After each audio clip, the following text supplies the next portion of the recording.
अकबर, बीरबल और ईमानदारी का इनाम। फतेहपुर सीकरी के भव्य मुगल दरबार में एक दिन सम्राट अकबर गहन चिंतन में बैठे थे। उनके चेहरे पर हमेशा में एक प्रश्न तैर रहा था। उन्होंने अपने सबसे चतुर और प्रिय वजीर बीरबल को बुलाया। बीरबल, अकबर ने गंभीर स्वर में कहा, हमारा राज्य धन धान्य से परिपूर्ण है, पर क्या हमारे लोग हृदय से भी उतने ही अमीर हैं? क्या इस लालच भरी दुनिया में सच्ची ईमानदारी अभी भी जीवित है? मैं चाहता हूं कि हम अपने राज्य के सबसे ईमानदार नागरिक को ढूंढें और उसे सम्मानित करें। बीरबल ने मुस्कुराकर जवाब दिया, जहांपनाह, ईमानदारी कोई साधारण वस्तु नहीं है जिसे बाजार में खरीदा या बेचा जा सके। इसे परखने के लिए हमें एक ऐसी परीक्षा लेनी होगी जहां इनाम का लालच इतना बड़ा हो कि कमजोर मन डगमगा जाए। अकबर ने सहमति दी और अगले ही दिन राज्य भर में मुनादी करा दी गई। बादशाह सलामत एक विशेष प्रतियोगिता आयोजित कर रहे हैं। जो कोई भी अपनी सच्ची ईमानदारी सिद्ध करेगा, उसे सोने की मोहरों से भरा कलश भेंट किया जाएगा। राज्य भर से सैकड़ों लोग पुरस्कार के लालच में दरबार पहुंचे। अकबर और बीरबल ने मिलकर एक योजना बनाई जो उस बड़ी भीड़ में सच्चे मोती को ढूंढ निकालती। उन्होंने एक छोटे किसान को चुना जिसका नाम रामू था, जो अपनी गरीबी के बावजूद अपने सिद्धांतों पर अडिग था। ये परीक्षा रामू के घर से शुरू होनी थी। बीरबल ने योजना को तुरंत कार्यान्वित किया। उन्होंने एक भरोसेमंद सिपाही को सादे वेश में रामू के पास भेजा। सिपाही ने रामू से कहा कि वो शाही खजाने का एक गोपनीय संदूक लेकर जा रहा था और रात होने के कारण उसे बस एक रात की शरण चाहिए। रामू, जो अतिथि का सम्मान करना अपना कर्तव्य मानता था, खुशी से मान गया।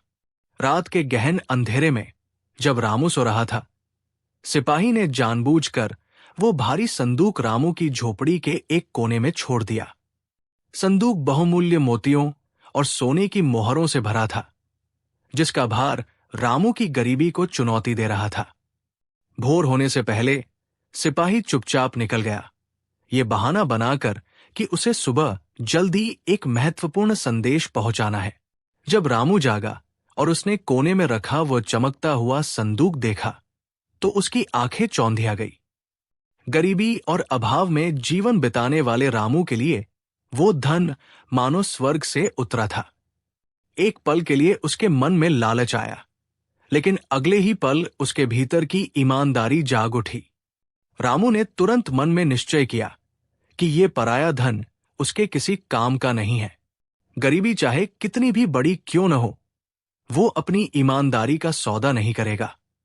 उसने फौरन संदूक को एक पुराने कपड़े से लपेटा और भारी मन से उसे उठाकर शाही महल की ओर चल पड़ा।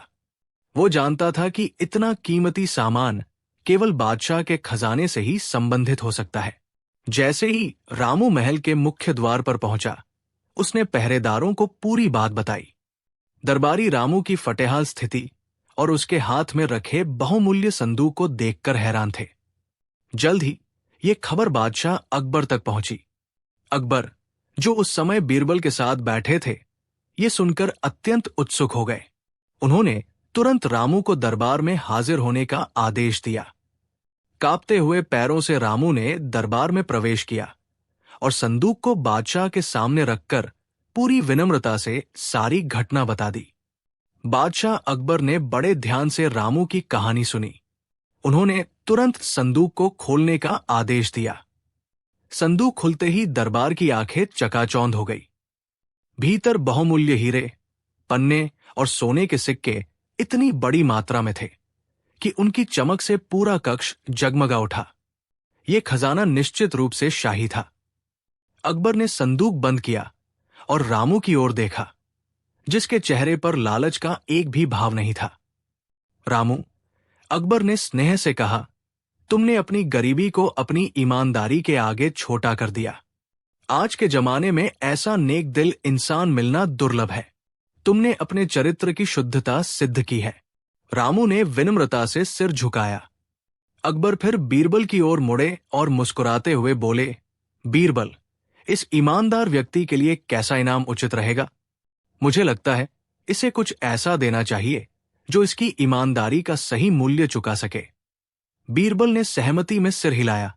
जहांपनाह, रामू का इनाम तो उसकी ईमानदारी में ही है, पर हमें कर्तव्य निभाना होगा। बीरबल ने रामू की ओर ध्यान से देखा, जो अब भी सिर झुकाए खड़ा था। उन्होंने कहा, जहांपनाह, रामू मेहनती है, पर उसकी गरीबी उसे परेशान करती है। केवल धन देना पर्याप्त नहीं होगा, हमें उसे सम्मानजनक जीविका देनी चाहिए। उन्होंने प्रस्ताव रखा, मेरी राय है कि रामू को शाही बागीचे की देखरेख का काम सौंपा जाए। इस पद के साथ उसे रहने के लिए एक छोटा सा घर और तत्काल सहायता के लिए 50 स्वर्ण मुद्राएं दी जाए। अकबर ने तुरंत सहमति व्यक्त की। उनके चेहरे पर संतोष का भाव था। उत्तम, बीरबल, ये इनाम उसकी ईमानदारी का सही मूल्य दर्शाता है। रामू जैसे व्यक्ति पर बागीचे की जिम्मेदारी सौंपना शुभ है। और हां, 50 नहीं, अकबर ने जोर देकर कहा, स्वर्ण मुद्राएं 100 कर दी जाए। ये उसकी नेकी का प्रतीक होगा। यह सुनकर रामू की आंखों में खुशी के आंसू आ गए। वो आवाज नहीं निकाल पा रहा था, बस घुटनों के बल बैठकर दोनों हाथ जोड़ लिए। जहांपनाह की जय हो। मैं इस कृपा का जीवन भर आभारी रहूंगा, उसने गदगद स्वर में कहा। अकबर ने उसे उठाया और कहा कि आज से उसकी गरीबी दूर हुई, क्योंकि उसने अपनी ईमानदारी का दाम नहीं लगने दिया। अकबर ने अब बीरबल की ओर मुड़कर देखा, जिनके चेहरे पर हल्की सी मुस्कान थी। देखा बीरबल, बादशाह ने संतोष से कहा, तुम्हारी परख कभी गलत नहीं होती। तुमने सिद्ध कर दिया कि धन की लालच में पड़ने वाले लोग तो बहुत मिलते हैं, पर अपनी नेकी को अटल रखने वाला बिरला ही होता है। रामू ने हमें एक अमूल्य पाठ सिखाया है कि निर्धनता वस्त्रों को मैला कर सकती है, चरित्र को नहीं। बीरबल ने सम्मानपूर्वक सिर झुकाया। जहांपनाह, यह आपकी न्यायप्रियता है जो सही मोती को पहचानती है। मैंने तो बस इतना ही जानना चाहा था कि क्या आज भी इंसान सोने से ज्यादा अपनी आत्मा का मोल करता है। ईमानदारी सबसे बड़ा खजाना है, क्योंकि ये चोरी नहीं हो सकती और समय के साथ बढ़ती ही जाती है। पूरा दरबार इस घटना से प्रभावित था। रामू अपनी स्वर्ण मुद्राओं की पोटली लेकर सम्मान से सिर उठाए महल से विदा हुआ। वो न केवल धनी बन गया था, बल्कि उसने ये साबित कर दिया था कि एक सच्चे इंसान के लिए उसका सिद्धांत ही उसका सबसे बड़ा गौरव होता है। यह घटना दरबार की दीवारों से निकलकर पूरे शहर में चर्चा का विषय बन गई। बादशाह अकबर ने संतुष्टि से बीरबल की ओर देखा। बीरबल, उन्होंने कहा, आज तुमने केवल एक साधारण व्यक्ति को पुरस्कृत नहीं किया, बल्कि ये सुनिश्चित किया कि आने वाली पीढ़ियां ये जान सकें कि अकबर के दरबार में इंसान की कीमत उसकी दौलत से नहीं, बल्कि उसके चरित्र से आंकी जाती है। तुमने ये साबित कर दिया कि न्याय जब ईमानदारी के साथ मिलता है तो वो किसी भी हीरे जवाहरात से ज्यादा कीमती होता है। बीरबल ने विनम्रता से सिर झुकाया। जहांपनाह, ये आपकी ही न्याय की मशाल है जो हमें राह दिखाती है। अगर राजा स्वयं सत्य का समर्थक हो तो प्रजा कभी भटक नहीं सकती। रामू की कहानी जल्द ही गांव-गांव में सुनाई जाने लगी। लोगों ने समझा कि क्षणिक लाभ के लिए बेईमानी करना मूर्खता है, जबकि सिद्धांत पर अड़े रहने का फल मीठा और स्थायी होता है। इस एक फैसले ने अकबर के राज्य में ईमानदारी के महत्व को एक नई ऊंचाई दे दी। अब व्यापारी भी छोटे मुनाफों के लालच को छोड़कर अपने व्यवहार में ज्यादा निष्ठा बरतने लगे। परिणाम ये हुआ कि बाजारों में खरीद फरोख्त का माहौल पूरी तरह से बदल गया। ग्राहकों का भरोसा व्यापारियों पर और व्यापारियों का भरोसा ग्राहकों पर बढ़ने लगा। जहां पहले छोटी छोटी बातों पर झगड़े होते थे, अब अदालतों पर मुकदमों का बोझ हल्का हो गया। हर तरफ एक नया उत्साह और संतोष दिखाई देता था। राजकोष भी धीरे धीरे भरने लगा, क्योंकि लोग अब कर चोरी करने के बजाय पूरी ईमानदारी से चुकाते थे। बादशाह अकबर इस सकारात्मक बदलाव को देखकर अत्यंत प्रसन्न हुए। एक दिन उन्होंने बीरबल को अपने विशेष कक्ष में बुलाया। वे संतुष्टि से मुस्कुरा रहे थे। उन्होंने कहा, बीरबल, मुझे लगता है कि ये ईमानदारी का इनाम केवल रामू को नहीं मिला, बल्कि मेरी पूरी सल्तनत को मिला है। धन दौलत से ज्यादा मूल्यवान है ये विश्वास जो तुमने मेरी प्रजा में जगाया है। बीरबल ने अदब से झुककर उत्तर दिया, जहांपनाह, विश्वास ही राज्य की सच्ची दौलत होती है। जिस राज्य में प्रजा अपने राजा पर और राजा अपनी प्रजा की नीयत पर भरोसा करे, उस राज्य को कोई विपत्ति छू नहीं सकती। अकबर ने यह सुनकर बीरबल की बुद्धिमत्ता की दिल से प्रशंसा की। यह स्पष्ट था कि रामू के एक छोटे से ईमानदार कार्य ने पूरे राज्य की नींव को मजबूत कर दिया था। अकबर ने एक गहरी सांस ली और अपने दरबारियों की ओर देखा। उनकी आंखों में रामू के प्रति सम्मान और बीरबल की बुद्धिमत्ता के प्रति स्वीकृति का भाव था। उन्होंने तुरंत अपने खजांची को आदेश दिया कि रामू को दिया गया इनाम और साथ ही इस घटना की पूरी कथा शाही अभिलेखागार में स्वर्ण अक्षरों में दर्ज की जाए, ताकि ये भविष्य की पीढ़ियों के लिए एक मिसाल बन सके।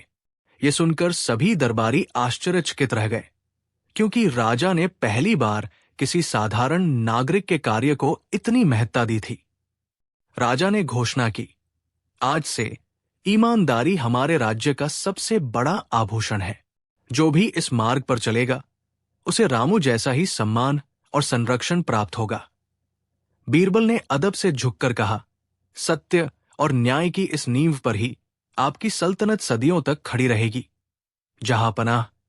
और इस तरह रामू की ईमानदारी का इनाम पूरे साम्राज्य की नीति बन गया। रामू, जिसकी आंखें कृतज्ञता से नम थी, उसने जमीन पर गिरकर बादशाह के प्रति अपना आभार व्यक्त किया। अकबर ने उसे स्वयं उठाया और आदेश दिया कि रामू को तत्काल शाही खजाने से एक विशेष मुहर वाली सोने की अशर्फियों की थैली दी जाए। इतना ही नहीं, रामू को राज्य के भीतर एक सम्मानित पद पर भी नियुक्त किया गया, जिससे वो सम्मानपूर्वक अपना जीवन यापन कर सके। उसकी ईमानदारी को राज्य की अमूल्य निधि घोषित किया गया। ये खबर जंगल की आग की तरह पूरे साम्राज्य में फैल गई। बाजारों में, चौपालों पर और गांव-गांव में लोग रामू की ईमानदारी और बादशाह अकबर की न्यायप्रियता की मिसालें देने लगे। व्यापारियों और कर्मचारियों के व्यवहार में भी एक सकारात्मक बदलाव आने लगा। हर कोई जानता था कि अब ईमानदारी सिर्फ एक नैतिक गुण नहीं, बल्कि राजदरबार में सम्मान और संरक्षण प्राप्त करने का सीधा मार्ग बन गई थी। बीरबल ने संतोष से सिर झुकाते हुए सोचा कि इस एक घटना ने सदियों के लिए न्याय का मार्ग प्रशस्त कर दिया है। कुछ दिनों बाद बादशाह अकबर ने बीरबल को अपने निजी कक्ष में बुलाया। उनके चेहरे पर गहन संतुष्टि का भाव था, जो साम्राज्य की शांति और बढ़ती समृद्धि से उपजा था। बीरबल, अकबर ने स्नेह से कहा, तुमने एक छोटे से विवाद को न्याय और लोक कल्याण की इतनी बड़ी मिसाल बना दिया। रामू को उसका इनाम मिला, लेकिन उससे कहीं बड़ा इनाम पूरी प्रजा को मिला। अब लोग ये नहीं सोचते कि उन्हें क्या छुपाना चाहिए, बल्कि ये सोचते हैं कि उन्हें कितना सच्चा होना चाहिए। बीरबल ने अदब से झुककर उत्तर दिया, जहांपनाह, ये आपकी न्याय दृष्टि का प्रताप है। मैं तो केवल एक माध्यम था। सच्ची दौलत खजानों में नहीं, बल्कि लोगों के विश्वास और ईमानदारी में निहित होती है। अब यह विश्वास दृढ़ हो गया है। अकबर मुस्कुराए और बीरबल की बुद्धिमत्ता की प्रशंसा की। उस दिन से उस लोक कल्याण निधि का उपयोग राज्य के सबसे गरीब और जरूरतमंद बच्चों की शिक्षा और स्वास्थ्य के लिए किया जाने लगा, जिससे रामू की ईमानदारी का फल पूरे राज्य को मिलता रहा। रामू, जिसकी ईमानदारी ने इस बड़े बदलाव की नींव रखी थी, उसे भी भूला नहीं गया। अगले दिन बादशाह अकबर ने रामू को विशेष रूप से दरबार में बुलवाया। रामू अपनी पुरानी फटी कमीज में संकोच के साथ खड़ा था। अकबर ने स्वयं खड़े होकर उसे गले लगाया और घोषणा की कि रामू को अब से राज्य बालक के रूप में जाना जाएगा। उसे शाही विद्यालय में निःशुल्क शिक्षा दी गई और उसके परिवार को राज्य की ओर से सम्मानजनक जीविका प्रदान की गई। ये घटना वर्षों तक आगरा और आसपास के क्षेत्रों में सुनाई जाती रही, एक मिसाल बन गई। ये साबित हो गया कि सच्चे दिल की दौलत सोने चांदी से कहीं ज्यादा मूल्यवान होती है और ईमानदारी का फल केवल व्यक्ति को ही नहीं बल्कि पूरे समाज को मिलता है। इस प्रकार रामू की छोटी सी सच्चाई ने अकबर के दरबार में सदाचार और निष्ठा की नई परिभाषा लिख दी। समय के पहिए घूमते रहे। रामू की ईमानदारी का किस्सा इतिहास का हिस्सा बन चुका था, लेकिन सम्राट अकबर के मन में एक गहरा प्रश्न अब भी शेष था। वे अक्सर सोचते थे कि क्या ये निश्चल ईमानदारी केवल बच्चों में ही पाई जाती है या वयस्कों का लालच और पद की चाहत इस सद्गुण को कहीं दबा देती है। एक दिन भरे दरबार में अकबर ने बीरबल की ओर देखते हुए अपनी शंका प्रकट की। बीरबल, उन्होंने कहा, रामू ने हमें सिखाया कि सच्चाई का मोल अनमोल है, लेकिन क्या यह सिद्धांत हमारे दरबारियों और शहर के बड़े व्यापारियों पर भी लागू होता है? क्या हम ऐसे लोगों को पहचान सकते हैं जिनकी ईमानदारी किसी भी प्रलोभन के सामने नहीं डिगेगी? बीरबल मुस्कुराए। जहां पनाह, ईमानदारी परखने का रास्ता हमेशा सरल नहीं होता। हीरे को पहचानने के लिए जौहरी चाहिए और इंसान के चरित्र को पहचानने के लिए कसौटी। यदि आपकी इच्छा है तो हम एक ऐसी योजना बना सकते हैं जो आगरा के नागरिकों और दरबारियों की असली निष्ठा को सबके सामने लाए। अकबर उत्सुकता से भर उठे और उन्होंने बीरबल को तुरंत योजना पर काम शुरू करने का आदेश दिया। बीरबल ने योजना को गोपनीय रखा। उन्होंने तुरंत कारीगरों को बुलवाया और उन्हें सोने की चमक वाली पीतल की सैकड़ों मोहरें तैयार करने का आदेश दिया, जिन्हें सावधानी से शाही खजाने की मोहरों से भरा गया था। यह प्रलोभन असली था, लेकिन इसका मूल्य केवल प्रतीकात्मक। अगले दिन भोर में बीरबल ने अपने सबसे भरोसेमंद सेवकों को बुलाया। उन्होंने 50 छोटी मखमली थैलियां तैयार करवाई, जिनमें से हर एक में 10-10 मोहरें भरी थी। ये थैलियां सावधानीपूर्वक आगरा शहर के मार्गों पर, विशेष रूप से उन चौराहों और बाजारों में गिराई गई जहां अमीर और गरीब, दरबारी और साधारण व्यापारी अक्सर गुजरते थे। बीरबल ने अपने गुप्तचरों को सादे वेश में इन स्थानों पर तैनात किया। उनका काम केवल निरीक्षण करना था कि कौन व्यक्ति थैली उठाता है और उठाने के बाद वो ईमानदारी से उसे लौटाने का प्रयास करता है या फिर उसे चुपचाप अपनी जेब में सरका लेता है। ईमानदारी की कसौटी शुरू हो चुकी थी और अकबर परिणाम जानने के लिए महल में बेसब्री से प्रतीक्षा कर रहे थे।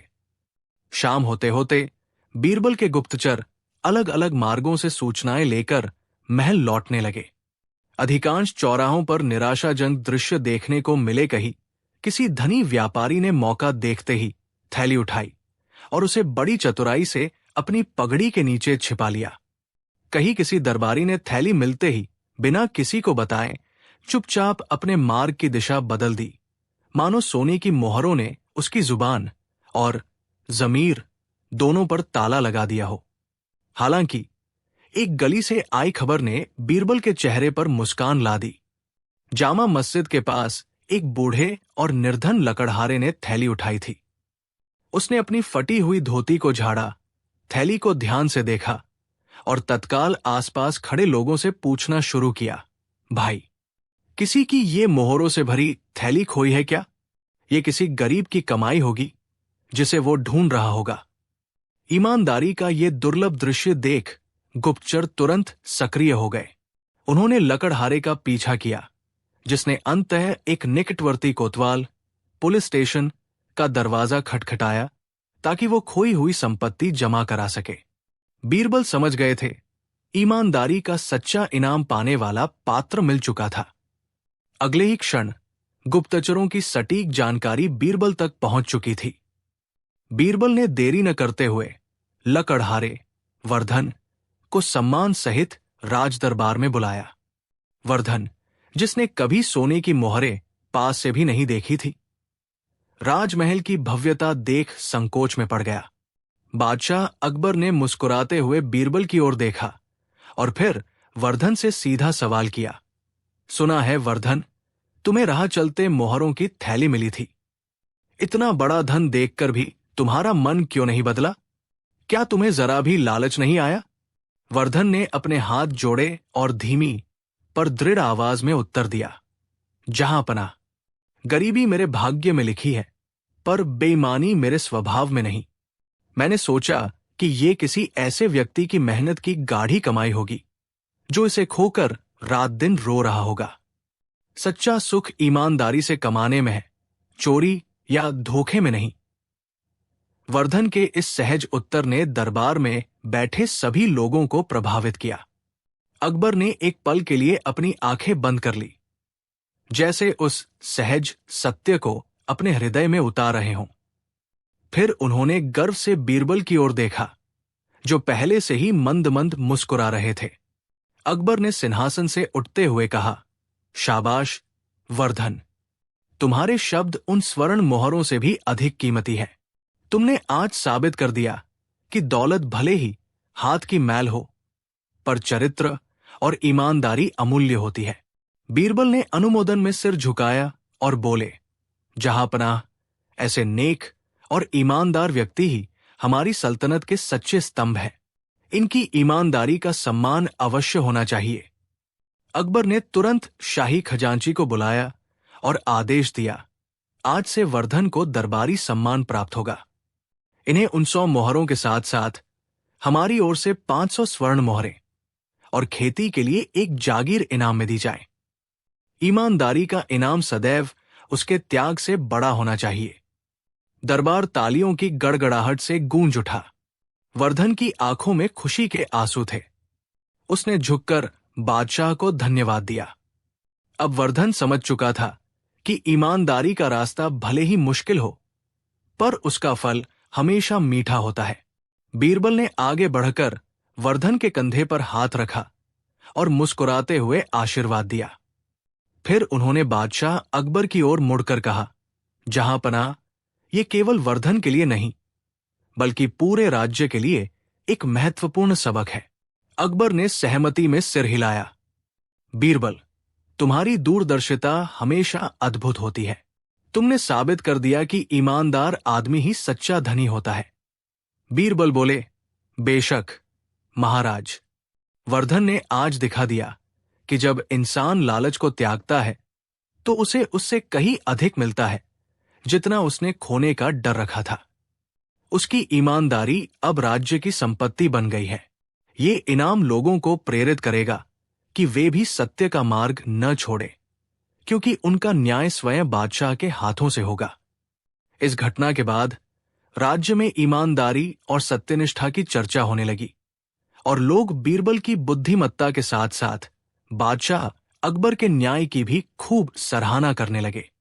अकबर इस निर्णय और उसके सकारात्मक परिणाम से अत्यंत संतुष्ट हुए। उन्होंने तुरंत आदेश दिया कि वर्धन को न केवल उसका निर्धारित इनाम दिया जाए, बल्कि उसे शाही खजाने की देखरेख के लिए एक महत्वपूर्ण पद भी सौंपा जाए, ताकि उसकी सिद्ध हुई ईमानदारी का लाभ राज्य को दीर्घकाल तक मिलता रहे। बीरबल ने झुककर कहा, महाराज, आपने केवल एक व्यक्ति को उसकी सच्चाई का मूल्य नहीं दिया, बल्कि आपने आने वाली पीढ़ियों के लिए ये मिसाल कायम कर दी कि सत्य और धर्म का मार्ग कभी निष्फल नहीं होता। इस घटना ने अकबर के मन में ये बात स्थायी रूप से बिठा दी कि किसी भी राज्य की असली दौलत उसके कोष में नहीं, बल्कि उसके नागरिकों के चरित्र और सच्चाई में निहित होती है। परिणाम ये हुआ कि राज्य की प्रशासनिक नीतियों में पारदर्शिता और ईमानदारी को सर्वोपरि स्थान मिलने लगा, जिससे प्रजा का विश्वास बादशाह पर और भी दृढ़ हो गया। इस घटना के बाद राज्य में एक नई संस्कृति का उदय हुआ। हर नागरिक को यह ज्ञात हो गया था कि ईमानदारी केवल एक व्यक्तिगत गुण नहीं, बल्कि राजशाही द्वारा सम्मानित किया जाने वाला सर्वोच्च आदर्श है। छोटे मोटे लाभ के लिए झूठ बोलने या धोखा देने की प्रवृत्ति कम होने लगी। सरकारी कर्मचारियों ने भी रिश्वतखोरी और बेईमानी के रास्ते को त्याग दिया, क्योंकि उन्हें डर था कि सच्चाई सामने आने पर उन्हें दंडित किया जाएगा और ईमानदार व्यक्ति को पुरस्कृत। बीरबल ने इस सकारात्मक बदलाव को निरंतर बनाए रखने के लिए एक विशेष सत्य सभा का गठन किया, जहां सप्ताह में एक बार उन लोगों की शिकायतें सुनी जाती थी जो किसी भी प्रकार के अन्याय या धोखाधड़ी के शिकार हुए थे। अकबर स्वयं इन सभाओं में उपस्थित होते थे ताकि ये सुनिश्चित हो सके कि हर निर्णय धर्म और न्याय के तराजू पर तौला जाए। धीरे धीरे मुगल साम्राज्य का नाम केवल उसकी सैन्य शक्ति के लिए ही नहीं, बल्कि उसकी नैतिक उत्कृष्टता और सत्यपरायणता के लिए भी दूर दूर तक फैल गया। अन्य राज्यों के शासक भी अकबर की इस नई प्रशासनिक व्यवस्था से सीख लेने लगे। एक ऐसे ही सत्य सभा के दिन, जब दरबार खचाखच भरा था, एक दुर्बल और वृद्ध किसान रामू अपनी शिकायत लेकर आया। रामू ने अपनी फटी पगड़ी उतारते हुए बताया कि उसके गांव के एक धनी साहूकार ने धोखे से उसकी पैतृक जमीन हड़प ली है। साहूकार ने कागजात में हेरफेर किया था और गवाहों को भी लालच देकर खरीद लिया था। अकबर ने धैर्य से रामू की बात सुनी। कागजी सबूत और तैयार किए गए झूठे गवाह स्पष्ट रूप से साहूकार के पक्ष में थे, जिससे न्याय की राह कठिन लग रही थी। रामू की आंखों में बहते आंसू उसकी सच्चाई की गवाही दे रहे थे, पर न्याय को केवल भावनाओं पर आधारित नहीं किया जा सकता था। ये पेचीदा मामला देखकर बीरबल आगे बढ़े। उन्होंने अकबर से कहा, जहांपनाह, कागज झूठ बोल सकते हैं, पर मन की नियत नहीं। हमें एक ऐसी परीक्षा लेनी होगी जो केवल ईमानदारी को पहचानती हो, न कि दस्तावेजों को। अकबर ने उत्सुकता से बीरबल को आगे बढ़ने का संकेत दिया, क्योंकि उन्हें विश्वास था कि बीरबल की बुद्धिमत्ता अवश्य ही सत्य को सामने लाएगी। एक ऐसी ही सत्य सभाव में एक दिन एक अत्यंत जटिल मामला सामने आया। ये मामला आगरा के एक गरीब किसान, जिसका नाम धर्मपाल था, और एक धनी व्यापारी माणिकचंद के बीच जमीन के मालिकाना हक को लेकर था। माणिकचंद ने अपनी धनशक्ति का उपयोग करके कुछ जाली दस्तावेज बनवा लिए थे और दावा किया कि किसान की उपजाऊ जमीन अब उसकी है। धर्मपाल के पास अपनी बात साबित करने के लिए किसी दस्तावेज का सहारा नहीं था। उसके पास केवल उसकी अंतरात्मा की सच्चाई और वर्षों की मेहनत थी। अकबर कागजों और मौखिक गवाही के बीच उलझ गए। उन्हें यह तय करना मुश्किल लगा कि वो लिखित प्रमाण पर विश्वास करें या किसान की दीनहीन लेकिन स्पष्ट आंखों में झलकती ईमानदारी पर। उन्होंने बीरबल की ओर देखा, जो हमेशा की तरह शांत मुद्रा में बैठे थे। बीरबल ने कहा, जहांपनाह, न्याय केवल सबूतों पर नहीं, बल्कि सत्य की गंध पर टिका होना चाहिए। दस्तावेज झूठ बोल सकते हैं, पर जमीन का कण-कण सत्य जानता है। हमें इस मामले को ईमानदारी की अंतिम कसौटी पर कसना होगा। अकबर ने बीरबल की बुद्धिमत्ता पर भरोसा किया और अगले दिन दोनों पक्षों को विवादित खेत पर उपस्थित होने का आदेश दिया। अगले दिन सूर्य की पहली किरणें विवादित खेत पर पड़ रही थी। अकबर, बीरबल, लालची व्यापारी और दीनहीन किसान के साथ वहां पहुंचे। दरबारियों की भीड़ भी ये अनोखा न्याय देखने के लिए उत्सुक थी। खेत के बीचों बीच खड़े होकर बीरबल ने एक सेवक को बुलाकर 2 फावड़े लाने को कहा। बीरबल ने व्यापारी और किसान दोनों की ओर देखा और कहा, इस जमीन पर जिसकी ईमानदारी का गंध होगा, ये जमीन उसे स्वयं पहचान लेगी। मेरा न्याय साधारण नहीं होगा। पहले उन्होंने किसान से कहा, तुम अपनी पगड़ी और कुर्ता उतारकर केवल एक धोती पहनकर इस खेत के चारों ओर 3 बार परिक्रमा करो। ये जमीन तुम्हारी माता है। किसान ने बिना किसी हिचक या संकोच के तुरंत आज्ञा का पालन किया। जब व्यापारी की बारी आई तो बीरबल ने उसे भी यही करने को कहा। व्यापारी ने तुरंत अपने कीमती कपड़े और जूते दिखाते हुए आपत्ति जताई। मैं एक प्रतिष्ठित व्यापारी हूं, मैं मिट्टी में क्यों सनूं? मेरे पास लिखित दस्तावेज है। बीरबल मंद मंद मुस्कुराए। उन्होंने अकबर की ओर देखा, जैसे अंतिम सत्य अब प्रकट होने वाला हो। अकबर ने उत्सुकता से बीरबल से पूछा, तो क्या कहती है जमीन, बीरबल? प्रमाण किसके पक्ष में है? बीरबल ने व्यापारी की ओर देखा और गंभीर स्वर में कहा, जहांपनाह, धरती माता अपने सच्चे पुत्र को पहचानती है। जब किसान ने जमीन को अपनी माता समझकर उसे छुआ और परिक्रमा की, तो भूमि तृप्त हुई। लेकिन जब मैंने इस व्यापारी को वही करने को कहा, तो भूमि ने विरोध किया। दरबार में सन्नाटा छा गया। बीरबल ने आगे स्पष्ट किया, ये जमीन कहती है कि ये व्यापारी केवल कागजों में मेरा मालिक है, लेकिन मुझे गले लगाने से कतराता है। जो संतान अपनी मां के वस्त्र मैले होने के डर से उसे छूने से मना कर दे, वो भला उसका सच्चा वारिस कैसे हो सकता है? मां का प्रेम और धरती का अधिकार कागजों से नहीं, कर्मों और सम्मान से सिद्ध होता है। अकबर ने तुरंत निर्णय सुनाया। किसान की ईमानदारी और धरती के प्रति उसका सम्मान ही सबसे बड़ा प्रमाण है। ये भूमि किसान को सौंप दी जाए। अकबर ने किसान को इनाम भी दिया और व्यापारी को धोखाधड़ी के प्रयास के लिए दंडित किया।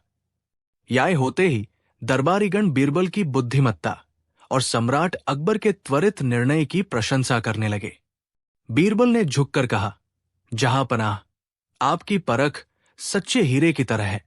कागज तो केवल धोखा देते हैं, परंतु हृदय का भाव और धरती से जुड़ाव कभी झूठ नहीं बोलते। किसान अपनी जमीन और इनाम पाकर खुशी से झूम उठा। उसने घुटनों के बल बैठकर बादशाह का शुक्रिया अदा किया। हुजूर, आपने सिर्फ मेरी जमीन नहीं, मेरी इज्जत और मेरे परिवार का भविष्य बचाया है।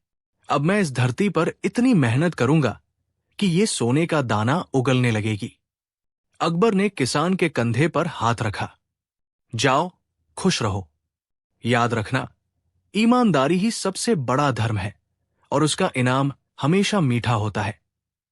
व्यापारी को दंड भुगतने के लिए जेल भेज दिया गया, जिसने सबक लिया कि छलकपट का रास्ता कभी सफल नहीं होता। पूरे राज्य में ये बात फैल गई कि अकबर के दरबार में न्याय कर्मों से होता है, कागजों से नहीं। अगले दिन सुबह बादशाह अकबर टहल रहे थे जब उन्होंने बीरबल को अपने बाग में ध्यानमग्न पाया। अकबर उनके पास गए।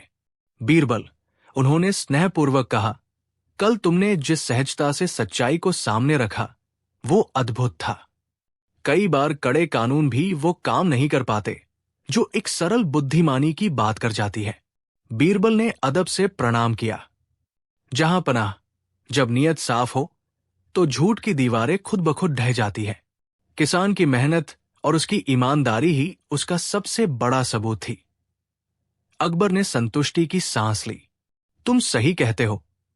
मुझे खुशी है कि मेरी प्रजा ने ये जान लिया है कि मेरा न्याय सिर्फ ताकत पर आधारित नहीं, बल्कि सच्चे धर्म पर टिका है। उन्होंने बीरबल को एक बहुमूल्य मोतियों का हार भेंट किया, ये जानते हुए कि इस पुरस्कार का असली हकदार वो किसान था जिसने अपनी ईमानदारी से न्याय का रास्ता खोल दिया था। राज्य के हर कोने में किसान की सफलता की कहानी सुनाई जाने लगी, जो ईमानदारी के सबसे मीठे इनाम का जीवंत उदाहरण थी। लेकिन बादशाह अकबर का मन अब भी शांत नहीं था। उन्होंने बीरबल से कहा, बीरबल, मोतियों का हार भले ही तुम्हें मिला हो, पर उस किसान की निष्ठा का मोल लगाना बाकी है। मैं चाहता हूं कि उसे ऐसा इनाम दिया जाए जो आने वाली पीढ़ियों के लिए ईमानदारी की मिसाल बने। बीरबल ने सहमति जताई और सुझाव दिया कि उस किसान को न केवल पर्याप्त धन दिया जाए, बल्कि उसे दरबार का विशेष सम्मान भी प्रदान किया जाए। अगले ही दिन किसान को शाही सम्मान के साथ दरबार में बुलाया गया।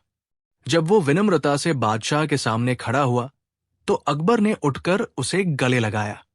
बादशाह ने घोषणा की कि उस मेहनती किसान को तुरंत 10 गांव की जागीर और साथ ही उसके खेतों पर जीवन भर के लिए लगान मुक्ति प्रदान की जाती है। दरबार में उपस्थित सभी दरबारी ये सुनकर दंग रह गए। ये इनाम केवल धन नहीं था, बल्कि ये संदेश था कि अकबर के राज्य में ईमानदारी को हमेशा स्वर्ण से अधिक मूल्यवान माना जाएगा। किसान की आंखों में खुशी के आंसू थे। उसने झुककर बादशाह का धन्यवाद किया। दरबार में थोड़ी देर के लिए खामोशी छा गई, जो जल्द ही फुसफुसाहट में बदल गई। दरबारी ये देखकर अचंभित थे कि एक मामूली सोने की मोहर लौटाने के लिए इतना बड़ा इनाम दिया गया है। कई लोगों के मन में ये सवाल उठ रहा था कि क्या ये न्याय संगत था। बादशाह अकबर ने दरबारी साजिशों और कानाफूसी को भांप लिया। उन्होंने अपनी बगल में बैठे बीरबल की ओर देखा, जो हमेशा की तरह शांत और मुस्कुराते हुए थे। अकबर ने पूछा, बीरबल मेरे दोस्त, क्या तुम्हें नहीं लगता कि एक सोने की मोहर के लिए 10 गांव देना कुछ अतिशयोक्ति है? बीरबल ने सम्मानपूर्वक सिर झुकाया। जहांपनाह, उन्होंने कहा, सोने की मोहर का मूल्य साधारण है, परंतु इस किसान ने जिस ईमानदारी का प्रदर्शन किया, उसका मूल्य लगाना असंभव है। आपने गांव का नहीं, बल्कि राज्य के सबसे अनमोल गुण ईमानदारी को इनाम दिया है। यह सिर्फ किसान को दिया गया पुरस्कार नहीं है, बल्कि आपके पूरे राज्य के लिए एक महत्वपूर्ण सीख और संदेश है। अकबर ने बीरबल की ओर देखा। उनके चेहरे पर अब संदेह नहीं, बल्कि गहरी संतुष्टि थी।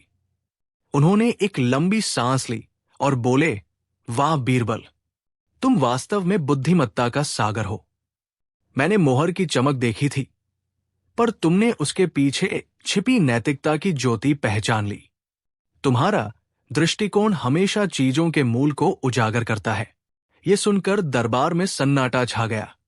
जो दरबारी पहले मन ही मन इस निर्णय का विरोध कर रहे थे, वे अब लज्जित थे। उन्हें अनुभव हुआ कि वे भौतिक संपत्ति की तुलना में चरित्र के मूल्य को कम आंक रहे थे। महाराज ने तुरंत अपने खजांची को आदेश दिया, किसान को सम्मान सहित 10 गांव सौंपे जाए और यह सुनिश्चित किया जाए कि यह कहानी राज्य के हर कोने तक पहुंचे, ताकि प्रत्येक नागरिक ये जान ले कि अकबर के शासनकाल में ईमानदारी सर्वोपरि है। उस दिन से राज्य में छोटे मोटे अपराधों में नाटकीय कमी आई और किसान को मिला वह ईमानदारी का इनाम पीढ़ियों तक एक मिसाल बन गया। अगले दिन दरबार में महाराज अकबर ने बीरबल की ओर देखकर मुस्कुराते हुए कहा, बीरबल, तुमने सिद्ध कर दिया कि धन की लालच पर चरित्र की शक्ति भारी पड़ती है। एक छोटा सा परीक्षण हमारे राज्य के नैतिक आधार को इतना मजबूत कर सकता है, ये मैंने कभी सोचा भी नहीं था। बीरबल ने विनम्रता से सिर झुकाया और बोले, जहांपनाह, ये केवल किसान का इनाम नहीं, बल्कि ये न्याय का बीज था। जब राजा स्वयं ईमानदारी को सींचता है, तो प्रजा स्वयं ही उस फल को चखना सीख जाती है। किसान को 10 गांव देकर आपने केवल एक व्यक्ति को अमीर नहीं बनाया, बल्कि आपने एक ऐसी परंपरा स्थापित की जिसका मूल्य उन 10 गांवों के राजस्व से कहीं अधिक है। दरबारियों ने एक बार फिर बीरबल की बुद्धिमत्ता को सलाम किया। महाराज अकबर संतुष्ट थे। उन्हें अनुभव हुआ कि बीरबल की दूरदर्शिता ने न केवल किसान को, बल्कि पूरे साम्राज्य को ईमानदारी के इनाम से सम्मानित किया था, जिसकी चमक सदियों तक बरकरार रहनी थी। महाराज अकबर ने बीरबल की ओर देखते हुए सिर हिलाया। उनके चेहरे पर एक ऐसी प्रसन्नता थी जो किसी शाही खजाने की प्राप्ति से भी बड़ी थी। बीरबल, उन्होंने गर्मजोशी से कहा, तुमने आज फिर सिद्ध कर दिया कि तुम्हारी बुद्धिमत्ता मेरे नवरत्नों में सबसे अनमोल है। मैंने किसान को केवल इसलिए नहीं बख्शा था कि वो सच्चा था, बल्कि इसलिए ताकि भविष्य में कोई भी व्यक्ति सत्य कहने से पहले 2 बार न सोचे। ये निर्णय केवल एक शाही फरमान नहीं रहा, बल्कि ये ईमानदारी का नियम बन गया। राज्य भर में ये संदेश बिजली की तरह फैल गया। आम जनता ने देखा कि उनका बादशाह केवल बल और धन की पूजा नहीं करता, बल्कि सबसे ऊंचा स्थान चरित्र और सच्चाई को देता है। जिन 10 गांवों का स्वामित्व उस किसान को मिला था, वहां की खुशहाली अन्य क्षेत्रों के लिए एक मिसाल बन गई। अब हर गांव का मुखिया ईमानदारी को प्रतिष्ठा का सर्वोच्च सूचक मानने लगा, ये जानते हुए कि बादशाह की निगाह में उनकी निष्ठा का मूल्य सोने से भी अधिक है। बादशाह अकबर इस व्यापक बदलाव से अत्यंत संतुष्ट थे। एक दिन उन्होंने बीरबल को अपने पास बुलाया और प्रसन्नता से कहा, देखा बीरबल, एक नेक निर्णय कैसे पूरे साम्राज्य की सोच बदल सकता है। अब हर कोई सच्चाई के रास्ते पर चलेगा, क्योंकि वे जानते हैं कि इसका प्रतिफल कितना बड़ा है। बीरबल ने अदब से सिर झुकाया। जहांपनाह, इसमें कोई संदेह नहीं कि आपकी नीयत पाक है और आपका शासन न्यायप्रिय है, परंतु मनुष्य का स्वभाव बड़ा जटिल होता है।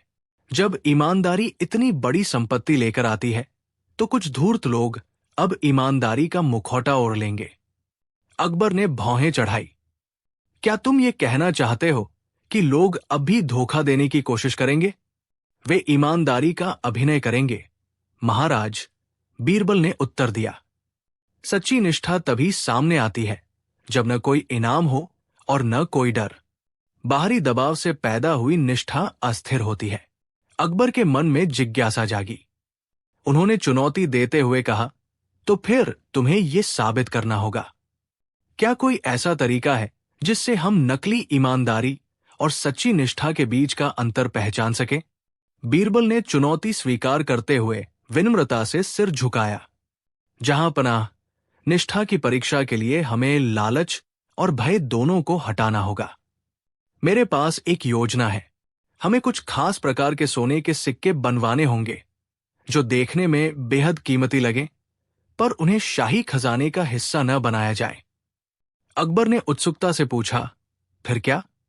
हम इन सिक्कों को शहर के अलग अलग कोनों में, खासकर बाजारों और गलियों में, ऐसी जगह रखवाएंगे जहां लोगों की नजर आसानी से पड़े। इसके साथ ही हम ये घोषणा करेंगे कि जो भी इन सिक्कों को लौटाएगा उसे राजघराने की तरफ से दोगुना इनाम दिया जाएगा। बीरबल पल भर रुके। असली परीक्षा यहां होगी। हम इनाम की घोषणा केवल शहर के एक हिस्से में करेंगे। दूसरे हिस्से में सिक्के तो गिराए जाएंगे, पर कोई इनाम घोषित नहीं होगा। जिस पक्ष में इनाम का कोई लालच नहीं होगा, वहां जो लोग स्वतः सिक्का लौटाएंगे वही सच्ची निष्ठा के धनी होंगे। लालच के अभाव में ही चरित्र की शुद्धता दिखाई देती है। अकबर मुस्कुराए। ये योजना बहुत बुद्धिमानी भरी है, बीरबल। कल से ही तैयारी शुरू की जाए। अगले ही दिन बादशाह अकबर के हुक्म पर राजभवन के गुप्तचरों ने योजना को कार्यान्वित किया। सावधानी से सोने के 100 सिक्के शहर के 2 अलग अलग हिस्सों में बिखेर दिए गए, ठीक वैसे ही जैसे बीरबल ने बताया था। पहले हिस्से में, जहां दोगुना इनाम घोषित था, सिक्का मिलते ही लोगों में उसे राजकोष में जमा करने की होड़ लग गई। हर कोई लालच के वशीभूत होकर दरबार की ओर दौड़ रहा था और अपनी ईमानदारी का ढोल पीट रहा था। दूसरे हिस्से में, जहां इनाम का कोई वादा नहीं था, स्थिति एकदम शांत थी। कई घंटे बीत गए, लेकिन कोई भी नागरिक सिक्का लौटाने दरबार तक नहीं आया। बादशाह अकबर परिणाम देखकर चिंतित हो उठे। क्या सच्चे चरित्र का अभाव हो गया है, बीरबल? उन्होंने फुसफुसाते हुए पूछा। तभी शाम ढलते ढलते एक साधारण सा वृद्ध व्यक्ति, जिसके कपड़े फटे थे और चेहरा थका हुआ था, राज दरबार के द्वार पर खड़ा हुआ। उसके हाथ में एक सोने का सिक्का था। उसने डरते डरते प्रवेश किया और बोला, हुजूर, ये सिक्का सड़क पर पड़ा मिला था। मैंने सोचा कि ये किसी गरीब की गाढ़ी कमाई होगी। मैं इसे लौटाने आया हूं ताकि मालिक तक पहुंच जाए। वृद्ध की बात सुनकर बादशाह अकबर के चेहरे पर चिंता के बादल छट गए और उनकी आंखें नम हो गई। उन्होंने राहत की सांस ली और गर्व से बीरबल की ओर देखा। बीरबल मुस्कुराए और बोले, हुजूर, आपने जो परीक्षा ली थी उसका सही परिणाम अब सामने आया है। चरित्र मरा नहीं है, बादशाह सलामत। बल्कि गरीबी में ही सच्ची ईमानदारी चमकती है। जो व्यक्ति सबसे जरूरतमंद है, उसने ही सबसे बड़ी सच्चाई दिखाई है। अकबर तुरंत अपने सिंहासन से उठे। ईमानदार व्यक्ति, ये सिक्का तुम्हें मुबारक हो, लेकिन तुम्हारी ईमानदारी इस छोटे से सिक्के से कहीं ज्यादा कीमती है। तुमने साबित किया है कि भूख और लालच भी सच्चे इंसान को डिगा नहीं सकते। बादशाह ने तुरंत खजांची को आदेश दिया, इस नेक इंसान को खजाने से 100 सोने के सिक्के इनाम के तौर पर दिए जाए। वृद्ध व्यक्ति खुशी और आश्चर्य से गदगद हो गया। उसकी आंखों से आंसू बह निकले। ये सिर्फ एक इनाम नहीं था, बल्कि उसकी जीवन भर की नैतिकता का सम्मान था। वृद्ध ने कृतज्ञता से हाथ जोड़कर बादशाह के चरणों में शीश झुकाया। जहां पनाह, आपने मेरी गरीबी नहीं, मेरे स्वाभिमान को सम्मान दिया है। ये 100 सिक्के मेरे लिए मेरे चरित्र की कीमत है। उसकी आंखों में अब केवल संतोष और सम्मान की चमक थी। अकबर ने वृद्ध को आदर से उठाया और फिर सभा में बैठे अन्य दरबारियों की ओर मुड़े। उन्होंने ऊंची आवाज में घोषणा की, देखा तुम सबने, सच्चा इंसान वही है जिसका ईमान हर हाल में अटल रहे। आज इस व्यक्ति ने साबित किया कि धन संपदा से कहीं ऊपर है मनुष्य का सच्चा स्वभाव। बादशाह ने बीरबल की ओर देखते हुए कहा, तुमने सही कहा था बीरबल। ईमानदारी वो गहना है जो किसी भी इंसान को बादशाह बना सकता है। बीरबल ने सहमति में सिर हिलाया, जी जहांपनाह। ये इनाम सिर्फ सिक्के नहीं है, ये पूरी दुनिया के लिए एक संदेश है कि सदाचार ही सबसे बड़ा खजाना है। वृद्ध व्यक्ति सम्मान और धन पाकर खुशी खुशी दरबार से विदा हुआ। दरबार में छाई चुप्पी जल्द ही कानाफूसी में बदल गई। दरबारी आपस में फुसफुसा रहे थे। कुछ उस वृद्ध के भाग्य की सराहना कर रहे थे, तो ज्यादातर मन ही मन लालच की योजनाएं बना रहे थे। उन्हें लगा कि ईमानदारी का प्रदर्शन करना अब बादशाह को प्रसन्न करने का सबसे सरल मार्ग है। अगले ही दिन से दरबार का माहौल बदल गया। हर दरबारी छोटे से छोटे काम में अपनी अत्यधिक ईमानदारी सिद्ध करने की कोशिश करने लगा। कोई अपने नौकर को अधिक वेतन देने का दिखावा करता, तो कोई अपने व्यापार में हुए छोटे मुनाफे को भी लौटाने का ढोंग करता। ये सब देखकर अकबर को हंसी आ गई। उन्होंने बीरबल की ओर देखा। बीरबल, बादशाह ने व्यंग्य से कहा, लगता है हमारे राज्य में अचानक संतों की संख्या बढ़ गई है। हर कोई सोने के लालच में अब खुद को सच्चाई की मूर्ति सिद्ध करने में लगा है। बीरबल मुस्कुराए और झुककर उत्तर दिया, जी जहांपनाह।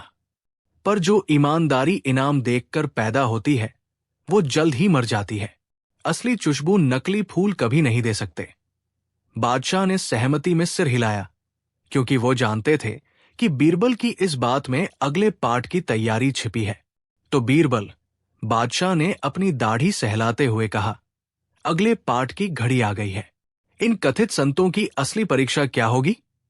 बीरबल ने सम्मानपूर्वक झुककर उत्तर दिया, जहांपनाह, अब हम ये देखेंगे कि सोने का सिक्का न मिलने पर कौन अपनी सच्चाई पर टिका रहता है। हमें एक ऐसी परीक्षा लेनी होगी जहां बेईमानी करना सबसे आसान हो और ईमानदारी का प्रदर्शन सबसे कठिन। अगले ही दिन बीरबल ने शहर में ये घोषणा करवा दी कि बादशाह सलामत एक बड़ा भंडारा आयोजित कर रहे हैं। शर्त यह थी कि इस भंडारे के लिए सभी नागरिकों को अपने घर से एक एक लोटा दूध लाकर शहर के बीचों बीच रखे एक विशाल पात्र में डालना होगा। बीरबल ने पात्र के चारों ओर कड़े पहरे बिठा दिए। हर नागरिक ने सोचा, अगर मैं अपने लोटे में दूध के बजाय पानी डाल दूं तो इतनी बड़ी मात्रा में किसे पता चलेगा? बाकी लोग तो दूध ही डालेंगे। शाम तक पात्र भर चुका था। जब बादशाह अकबर परिणाम देखने पहुंचे तो उनकी आंखें आश्चर्य से चौंधिया गई। सम्राट अकबर इस घटना से अत्यधिक प्रभावित हुए। उन्होंने तुरंत उसी क्षण दरबार में एक शाही फरमान जारी करने का निश्चय किया। अगले दिन जब दरबार लगा तो सभी दरबारी उत्सुक थे कि बीरबल की नई बुद्धिमत्ता का क्या परिणाम सामने आएगा। अकबर ने सिंहासन से खड़े होकर गंभीर स्वर में घोषणा की, आज से हमारे राज्य में किसी भी प्रकार की चतुराई से अधिक मूल्य सत्यनिष्ठा और ईमानदारी का होगा। हमने ये निर्णय लिया है कि जो कर्मचारी या नागरिक छोटी से छोटी बात में भी अपनी ईमानदारी बनाए रखेगा उसे विशेष ईमानदारी इनाम दिया जाएगा। उन्होंने कोषपाल को आदेश दिया कि एक विशेष निधि स्थापित की जाए जिसका उपयोग केवल सत्यनिष्ठ लोगों को सम्मानित करने के लिए किया जाएगा। ये घोषणा केवल राज्य के निचले स्तर के सेवकों के लिए एक प्रोत्साहन नहीं थी, बल्कि ये दरबारियों के बीच भी एक नई नैतिक प्रतिस्पर्धा का सूत्रपात था। बीरबल ने मुस्कुराते हुए सम्राट की ओर देखा, क्योंकि वो जानते थे कि उन्होंने न केवल न्याय किया था बल्कि पूरे राज्य की नींव को और मजबूत कर दिया था। इस घोषणा के बाद राज्य के कर्मचारियों के व्यवहार में तत्काल परिवर्तन आया। छोटी छोटी चोरी या काम में लापरवाही अब दुर्लभ हो गई थी। हर कोई सतर्क था क्योंकि एक ओर बादशाह का डर था तो दूसरी ओर ईमानदारी इनाम का आकर्षण। दरबार में भी दरबारी एक दूसरे की गतिविधियों पर गहरी नजर रखने लगे थे, ये जानने के लिए कि कौन सबसे पहले उस सम्मान को प्राप्त करता है। कुछ सप्ताह बीत गए। शाही रसोई में काम करने वाला एक साधारण सहायक, जिसका नाम माधव था, सुबह सफाई करते समय जमीन पर पड़ा चांदी का एक छोटा सिक्का मिला। वो सिक्का छिपा सकता था, क्योंकि न तो किसी ने उसे देखा था और न ही किसी को उसके खोने की जानकारी थी। पर माधव को बादशाह की घोषणा याद थी। उसने बिना किसी झिझक के वो सिक्का मुख्य रसोइये को सौंप दिया और पूरी घटना बताई। मुख्य रसोइये को आश्चर्य हुआ। पहले कोई इस तुच्छ चीज के लिए इतनी ईमानदारी नहीं दिखाता था। ये खबर जल्द ही बीरबल के कानों तक पहुंची। बीरबल ने समझा कि अब समय आ गया है कि इस नई व्यवस्था का पहला फल बादशाह के सामने रखा जाए। अगले दिन बीरबल ने सुबह सवेरे ही बादशाह अकबर से भेंट की। बादशाह अपने शाही दीवान में बैठे थे और राज्य के मामलों पर विचार कर रहे थे। बीरबल ने विनम्रता से सिर झुकाया और कहा, जहांपनाह, मुझे आपको ये बताते हुए खुशी हो रही है कि आपकी नई व्यवस्था ने अपना पहला फल देना शुरू कर दिया है। रसोई घर के एक साधारण सेवक माधव ने ईमानदारी का अद्भुत परिचय दिया है। अकबर ने उत्सुकता से पूछा, कैसा परिचय बीरबल?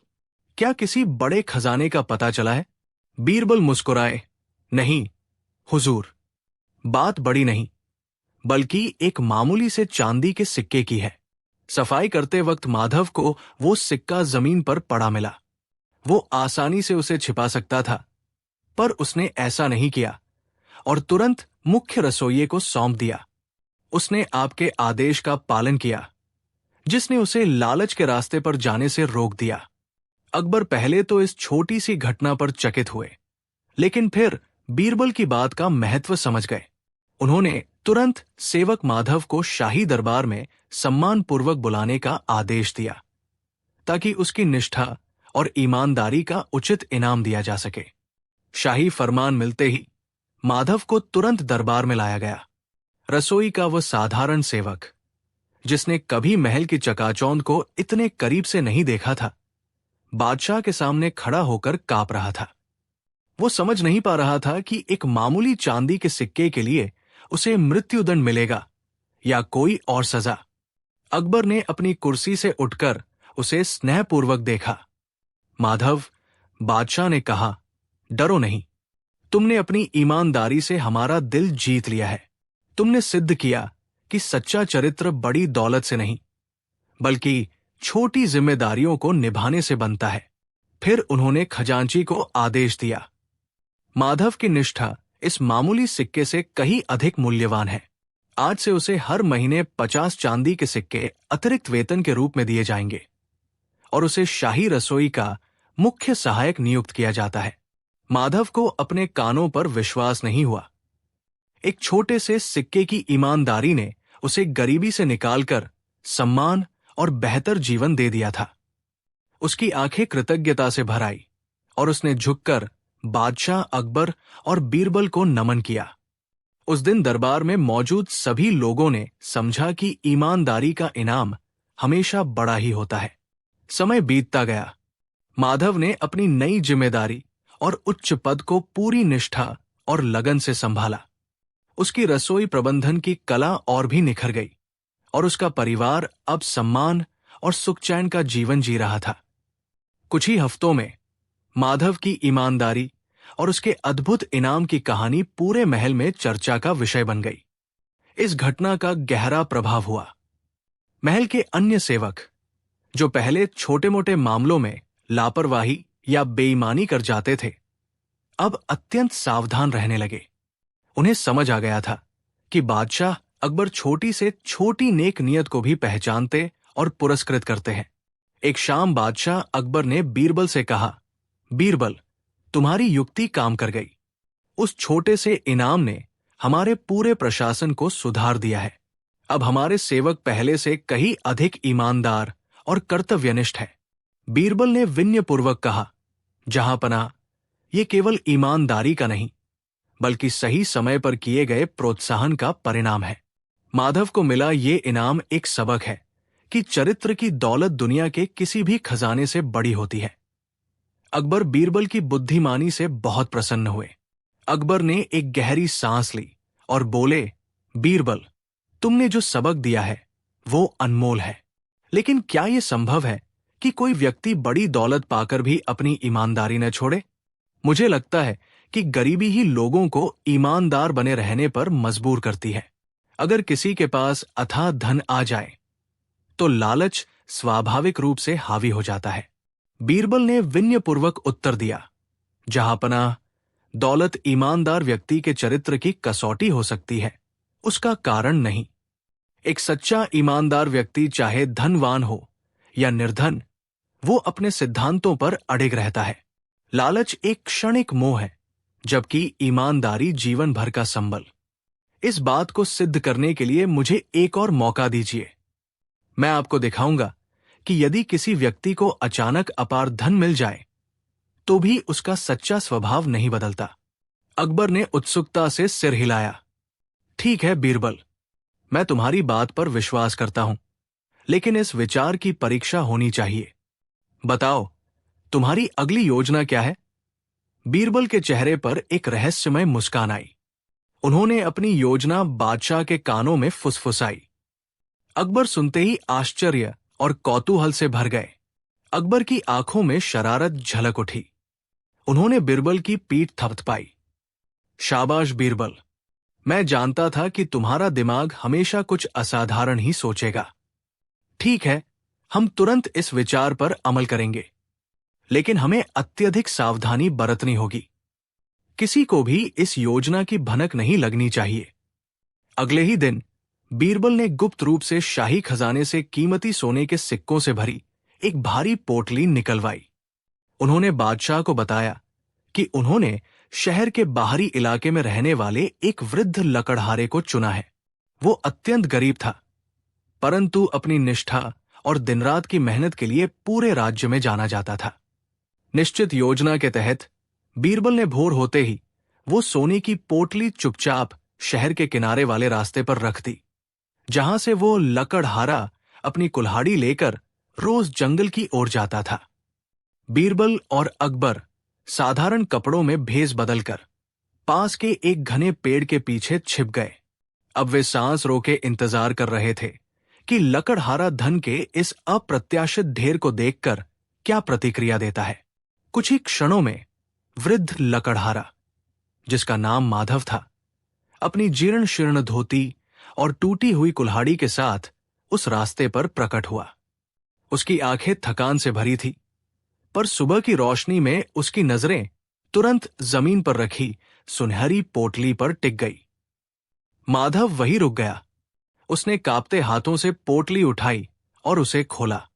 उसके अंदर चमकते सोने के सिक्के देखकर उसकी आंखें फटी रह गई। क्षण भर के लिए उसके मन में लालच का तूफान उठा। ये तो ईश्वर का वरदान है, इतना धन मेरी गरीबी हमेशा के लिए मिटा देगा। लेकिन अगले ही पल उसकी अंतरात्मा ने उस विचार को झटक दिया। नहीं, वो बुदबुदाया, ये धन मेरा नहीं है। जो ईमानदारी से कमाया जाता है वही सच्चा सुख देता है। उसने तुरंत चारों ओर देखा। कोई न देखकर उसने निश्चय किया कि वो ये पोटली सीधा राजमहल ले जाएगा और बादशाह को सौंप देगा, ताकि असली मालिक तक पहुंच सके। माधव ने पोटली अपनी गठरी में बांध ली और जंगल जाने के बजाय सीधे राजमहल की ओर कदम बढ़ा दिए। माधव हाफता हुआ राजमहल के मुख्य द्वार पर पहुंचा। द्वारपालों ने उसके मैले कुचैले वस्त्र देखकर उसे भीतर जाने से मना कर दिया। अरे मूर्ख, तुम जैसे लकड़हारे का महल में क्या काम? एक सिपाही ने कठोरता से पूछा। माधव ने हाथ जोड़कर विनती की, हुजूर, मुझे जरूरी बात के लिए बादशाह सलामत से मिलना है। मेरे पास एक खोई हुई चीज है जिसे मुझे लौटाना है। जब काफी समझाने पर भी द्वारपाल नहीं माने तो माधव ने जोर से चिल्लाकर कहा कि वो ईमानदारी का इनाम मांगने नहीं, बल्कि अपना कर्तव्य निभाने आया है। शोर सुनकर एक दरबारी ने ये खबर बादशाह अकबर तक पहुंचाई, जो उस समय बीरबल के साथ बैठे थे। अकबर ने आश्चर्यचकित होकर उसे तुरंत दरबार में हाजिर होने का हुक्म दिया। कांपते हाथों और डगमगाते कदमों के साथ माधव दरबार में पहुंचा। उसने सिर झुकाकर बादशाह को प्रणाम किया। अपनी गठरी खोली और सोने चांदी के सिक्कों से भरी वो पोटली बादशाह के चरणों में रख दी। माधव के इस कृत्य से दरबार में पूर्ण सन्नाटा छा गया। बादशाह अकबर ने पहले पोटली को देखा, फिर विस्मय भरी नजरों से उस साधारण सेवक को देखा।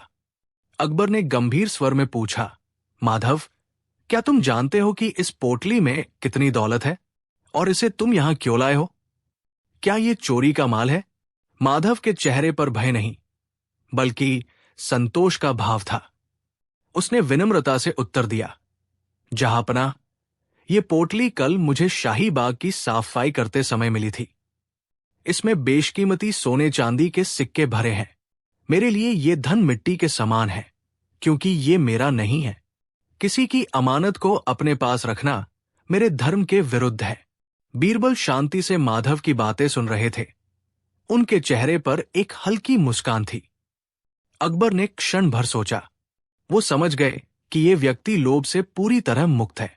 उन्होंने माधव की ईमानदारी की परीक्षा लेने का निश्चय किया। ठीक है माधव, अकबर बोले, हम तुम्हारी ईमानदारी से प्रसन्न हैं, लेकिन ये इनाम नहीं है। असली इनाम तो अब दिया जाएगा। अकबर ने तुरंत बीरबल की ओर देखा और फिर दरबारियों की तरफ। माधव की ये ईमानदारी एक दुर्लभ चीज है। हम इसे केवल कुछ सिक्कों से नहीं तौल सकते। उन्होंने खजांची को बुलाकर आज्ञा दी, माधव को सम्मानपूर्वक दरबार में स्थान दिया जाए। आज से तुम हमारे शाही खजाने के संरक्षक, कस्टोडियन रहोगे। तुम्हारा काम होगा खजाने की एक एक कौड़ी का हिसाब रखना और उसकी सुरक्षा सुनिश्चित करना। यह सुनकर दरबार में फुसफुसाहट फैल गई। कई दरबारी, जो स्वयं उस पद की इच्छा रखते थे, अचंभित थे कि एक साधारण ग्रामीण को इतना बड़ा पद दे दिया गया। माधव ने विनम्रतापूर्वक सिर झुकाया। जहांपनाह, मैं एक साधारण व्यक्ति हूं। इस महान जिम्मेदारी को कैसे संभाल पाऊंगा? मेरे पास हिसाब किताब का कोई अनुभव नहीं है। अकबर मुस्कुराए। तुम्हारे पास ईमानदारी है, माधव। ये योग्यता किसी भी अनुभव से कहीं अधिक मूल्यवान है। आज से खजाना सबसे सुरक्षित हाथों में है। उन्होंने बीरबल की ओर देखकर कहा, क्यों बीरबल, क्या ये